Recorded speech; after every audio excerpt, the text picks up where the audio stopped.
which is show interfaces. Okay, I can add brief,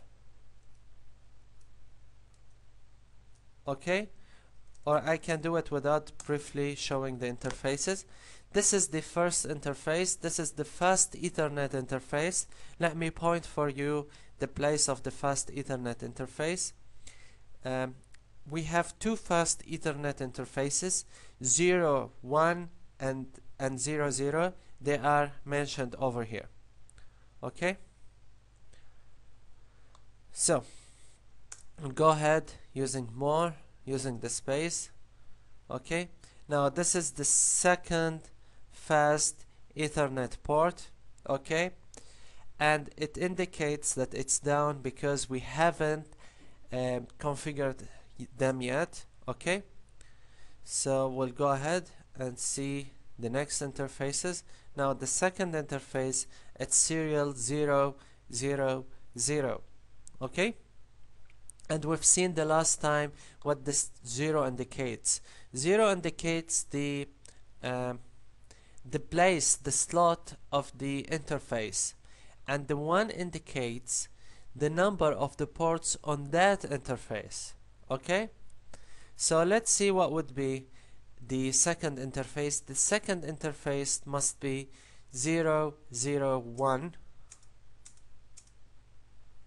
Okay, I guess we've missed that.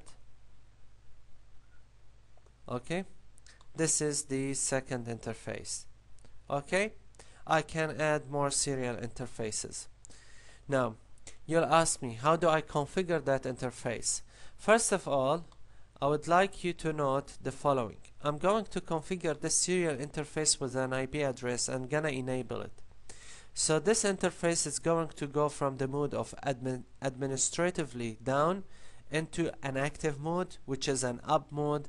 Okay, but it's gonna remain in line protocol down since we don't have other station connected to the router. I'll explain this shortly. Okay, so our first task is to go to that global configuration mode in order to access the interface mode. Okay, so config, I'm using the tab, terminal. Okay, configure terminal, or instead of configure terminal I can simply write conf ter. Okay, so right now we are in the global configuration mode. Now what interface am I planning to configure? Let it be interface serial 0, 0, 0. So interface, okay, serial 0, 0, 0. Okay, now we are inside the global configuration mode for that interface, which we call it the global interface mode. Now the first step is to give that interface an IP address and subnet mask. Okay, so what IP address and subnet mask do I have to give? If you remember yesterday, we explained this process, and let me use my paint over here.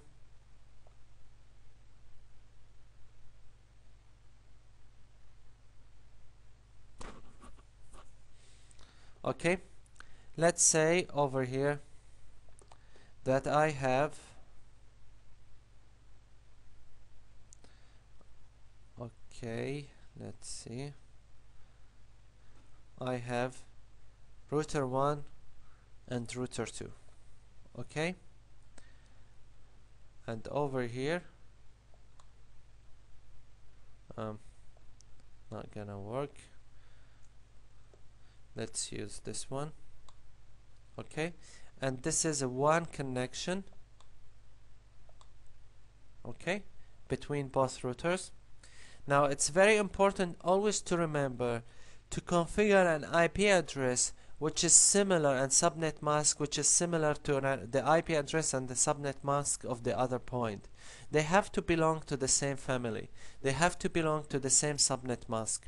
For example, if you give the following interface, the following IP address 192.168.1.1, okay, Let me enlarge it just like this.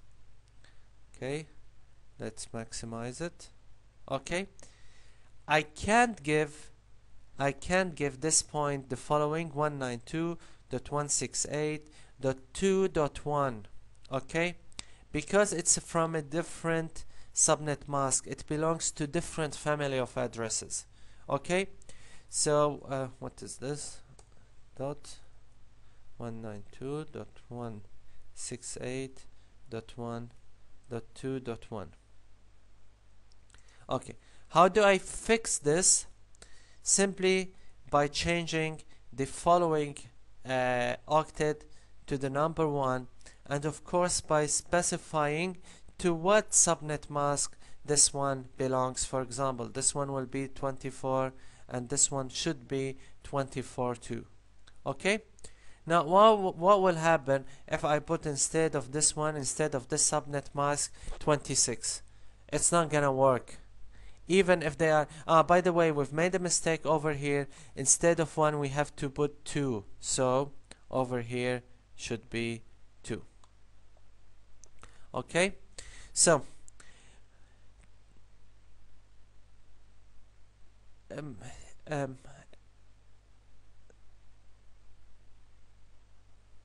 yeah, 167, 168, yeah. Well, let me erase this. Okay, the first one should be 192.168.1.1, and the other one should be 192.168.1.2, and both of them, for example, they will have the following prefix, whether it's 24 or 27 or 28 or 30. Okay, but they should both have it. Okay, they should both have the same prefix links, which is the same subnet mask, which means, okay, over here should be like this. So I will go ahead and configure this point before adding one more point and adding one more router and interconnect them to each other. Okay, fine. So IP address, okay, 192.168.1.1, and with a subnet mask, let's say 255.255.255. It depends on our variable length subnet mask or the subnet mask. Let's take the following subnet mask, 252, for example. Okay, I hit enter. Now I have an IP address on that interface. I have configured that router with an IP address. Again, I would like to remind you, we can have many IP addresses on the same router.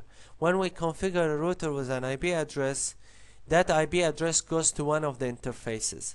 Unless I'm configuring an IP address on that specific router for a management purpose. Management purpose like telnetting, accessing it remotely, and doing some activities like connecting to the TFTP server sometimes. Yes, Dr. Hussein.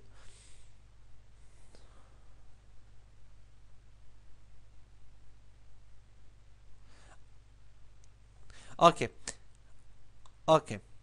Yesterday in our lab we had 0, 0 instead of 0, 0, 0.